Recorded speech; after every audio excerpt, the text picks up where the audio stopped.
Very good morning. ఈరోజు మీ అందరికీ కూడా ప్రజెంట్ సింపుల్ గురించి తెలియజేస్తానండి. ప్రజెంట్ సింపుల్లో రిప్రజెంట్ చేయడానికి ఇంగ్లీష్లో V1, V5 అనేటువంటి వెర్బ్ ఫామ్స్ అనేటువంటివి ఉంటాయి. ఒక రూట్ వెర్బ్ గో అనేటువంటి తీసుకుంటే V5 ఫామ్ అనేటువంటిది ఏంటండి అంటే గోస్ అంటే వెళ్తాడు, వెళ్తుందని అర్థాన్ని ఇస్తుంది. ఇప్పుడు నేను వెళ్తాను అంటే ఐ గో అని చెప్పాలి. దాన్నే ఐ డూ గో అని కూడా చెప్పొచ్చు. దీనికి వచ్చిన అడగాలి అంటే డూ ఐ గో, నేను వెళతానా. అలాగే ఐ డోంట్ గో అంటే నేను వెళ్ళను. ఓకే, నేను వెళ్ళనా అంటే డోంట్ ఐ గో అని అంటాం. అలాగే హీ చెప్పేటప్పుడు అతను వెళ్తాడు అని చెప్పాలంటే హీ గోస్ అని చెప్పాలి. దాన్నే హీ డస్ గో అని కూడా మనం చెప్పచ్చు. మనం కూర్చోండి అనుకోండి, డస్ హీ గో అతడు వెళ్తాడా.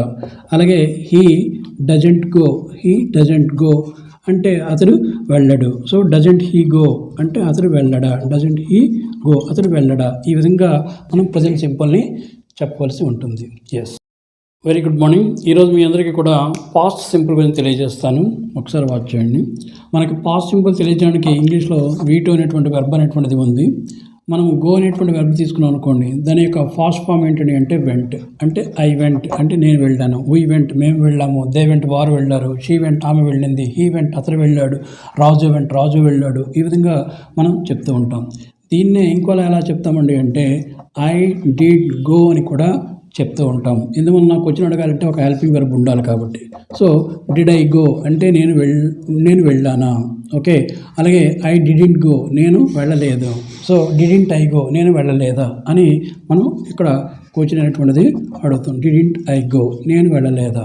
ఓకే, డిడింట్ షీ గో ఆమె వెళ్ళలేదా. ఈ విధంగా మనం చెప్తూ ఉంటాం. ఓకే,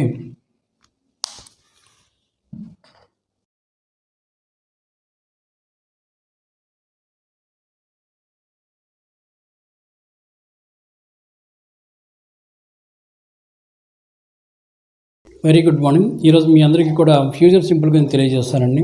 ఫ్యూచర్ సింపుల్ రిప్రజెంట్ చేయడానికి ఇంగ్లీష్లో V1 అనేటువంటి వెర్బ్ని వాడుతూ ఉంటాం.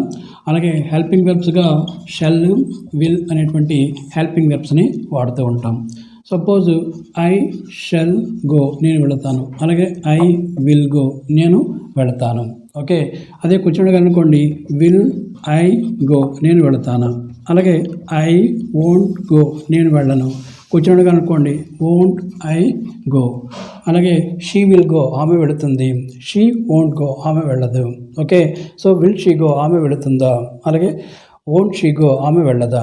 అలాగే దే విల్ గో వారు వెళతారు, దే వోంట్ గో వారు వెళ్ళరు.